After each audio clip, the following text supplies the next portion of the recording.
Welcome back to Brendan's Garage. My name is Brendan and this is my garage. Last episode you saw us take the fuel pump out of this 2003 F150. It's a really neat truck. We bought this here in Utah. It was a non-runner. We diagnosed that the engine wasn't getting any fuel. It was cranking, but it was not starting. Wasn't getting any fuel. So we went ahead, dropped the fuel tank, checked out the fuel pump, realized it was the original fuel pump, and swapped out with a brand new fuel pump. Put everything back together, started it up, and it started right up.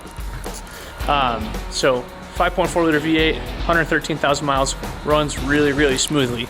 Some other things we wanted to take care of, you'll see in another video, is some cosmetics. The clear coat had been peeling off of the hood and the passenger fender and the passenger doors. So we sanded all those down. Me and my buddy Tiger sanded all of those down and ran all new paint and clear coat on those. And so we'll have another video on that here in a little bit. Currently, I want to tackle a couple more issues with this truck. It does have a leaky brake line. It looks like it's coming somewhere from like the ABS area under the hood. It's a huge safety item. We need that addressed. And then it has a little bit of a shifting problem. I noticed when I was moving it around the driveway and the house here that it takes a little bit of time to get into reverse, a little bit of time to get into drive, and then once it gets into the gears, it kind of slams into gear. All right, guys, mind the noise. We've got a lot of construction going on here in the neighborhood. But here, under the hood of our 03 F150, we are going to take a look at the transmission. So like I mentioned before, we've got a little bit of slippage when going into gear, and it's just not the healthiest feeling transmission ever. So, come to the left side, passenger side of the engine, and you'll have your transmission fluid dipstick. Guys, just pulled out the dipstick for the transmission fluid. If we can focus, we can see we're actually on the low end of the transmission fluid. So what I'm actually going to do, instead of dropping the transmission pan and going about it that way, I'm actually just going to top off the transmission fluid. And if I remember right, you actually just top it off via the dipstick tube right there. Alright guys, so like I said, I've done this before on a couple different expeditions and explorers. So I had some fluid hanging around. You can buy this stuff for pretty cheap from your local O'Reilly's, AutoZone, whatever. You can see here on the dipstick, it says use Mercon 5. It's a pretty generic transmission fluid, and as you can see right here on the bottom, we're using Mercon 5. This is, I believe, just kind of more generic, and you can get more specific stuff, but for our application here, like I said, we're trying to, like I said in the initial video, we're trying to get ourselves a four-wheel drive truck, especially, you know, here in Utah where, you know, we've got tons of snow on the ground, where we can get a four-wheel drive truck, good miles on it for pretty cheap. So we're going to show you guys how to do this the cheapest and quickest way. Alright guys, so we're back in our F-150, we're in the cab, and we just started her up after topping off the transmission fluid. It didn't take very much to get the dipstick back up to where it needed to be, but let's give this a shot. Foot on the brake. There you go. Put into gear, reverse, there it goes. You can see the odometer, or the tachometer kind of click over as the gears shift in, and that is so much smoother. Now these aren't super fast, super quick shifting transmissions to begin with, but it's nice to know that after just a little, you know, top off, that everything is working properly. Alright guys, now we are back under the hood. Now we're going to tackle the other problem this truck has. Now, the previous owner had stated when he sold me the truck that he was topping off the brake fluid every week or so, and I've just noticed since it's been sitting in my garage, sitting in, you know, in front of the house and stuff like that, that there's been various puddles of what looks to be like brake fluid. So we're going to stick our heads down here, maybe even crawl underneath the truck, kind of figure out where it's leaking from. We can tell that, you know, there is some residue down there. I don't know if the camera can pick that up super well. So we're gonna try to figure out if it's one of these ABS lines or if it's the ABS pump, because it's definitely something right down here. It might even be the bottle right here. So we can take a look at it and get an official diagnosis. All right, guys, we're in the F-150.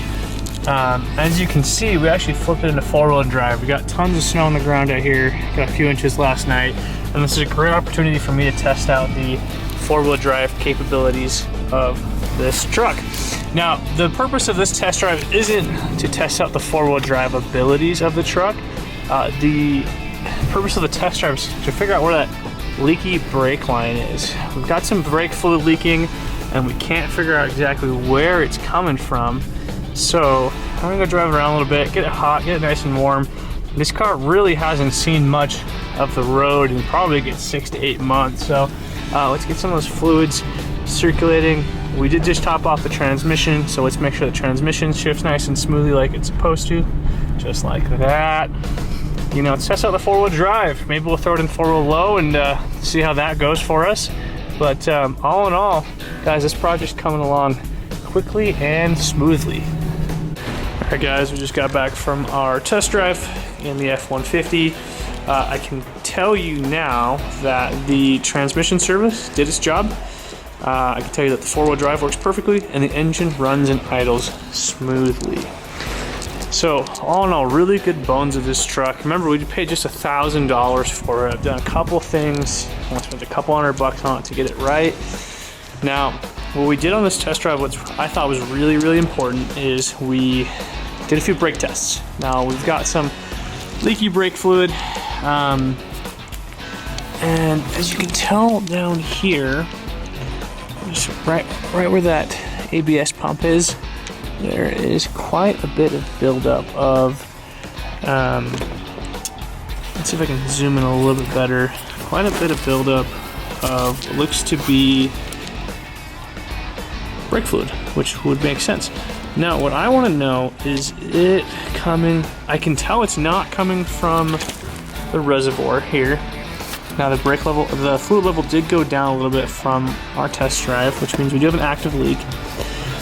Now, I would be willing to bet it's coming from one of these brake lines, one of these ABS lines right here.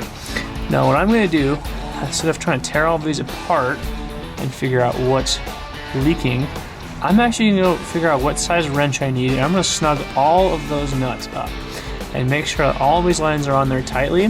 Because if I was a betting man, I'd probably say one or more of those nuts aren't as tight as they need to be, and that's where we have a small leak. I feel like it's kind of uncommon for brake lines and ABS lines to fail. That's just not what they're designed to do. They're designed to be there to keep you safe, keep you out of harm's way, and not leak fluid. So we're gonna dive in there. I'm gonna figure out what wrench I need to. Hey guys, we're back here. I've got the brake fluid reservoir pulled out. Like I kind of noticed, I think I mentioned in an earlier video, actually noticed a ton of corrosion. Right around here. I believe this is a bleed screw. It looks just like a bleed screw. And sorry, I'm filming on the iPhone. It's a little easier to film close-in stuff on the iPhone like this. If you notice, there's actually an O-ring on this bleeder screw. Now, I have spent a lot of time working in my garage on different projects, and one of my #1 projects is a BMW. Now, for any of you that follow BMWs or worked on BMWs, you know that like the #1 fail point for BMWs is plastic gaskets and O-rings. Things will leak all the time on BMWs, almost catastrophically sometimes, because of little O-rings like this. So I'm gonna head down to the local parts store. I'm gonna see if I can't find an O-ring or even a replacement screw with a new O-ring, and see if that doesn't solve our problem. But if I was a betting man, based off all the corrosion and buildup that's on here and kind of where the fluid's been leaking under the hood of that truck, I'd say this is our culprit. Okay guys, so back in the parts store. Of course, no one sells this screw. I said it was a bleeder screw in the last video. It wouldn't make sense that this is a bleeder screw. I don't really know what it's for. Honestly, if we could weld it shut, I'd probably just weld it shut. Anyway, okay. So since they don't sell this guy, no one makes this. I went and bought a generic pack of O-rings. Of course, there's fat ones and big ones and skinny ones. Here's the old gasket right here. Here's the closest thing I could find. It's a little skinnier, but I'm willing to bet it'll still do the job better than this old one. You know, little and old. So we're gonna throw it in there. We'll clean this up, throw it in there, and see if we didn't just fix the problem. All right, guys. So the screw's back on there. Kind of cleaned it up the best we could. We're gonna give it one more spray down with some brake clean. It's always best to put the parts back in the car better than you found them. As soon as I'm done drying this off, it should go right back in the car. Alright guys, so back under the hood, our brake fluid reservoir is back in. It's bolted up there and there. Both connectors are put back on, and both lines are put back in. As you can tell, our brake fluid is a little bit low. And we will go ahead and clean the brakes a little bit, but we do want to top this fluid off. Fortunately enough, like I said, the previous owner had been topping off the fluid on a weekly basis. So we've got some, I think is the Walmart brand brake fluid, and we'll just top out the max line.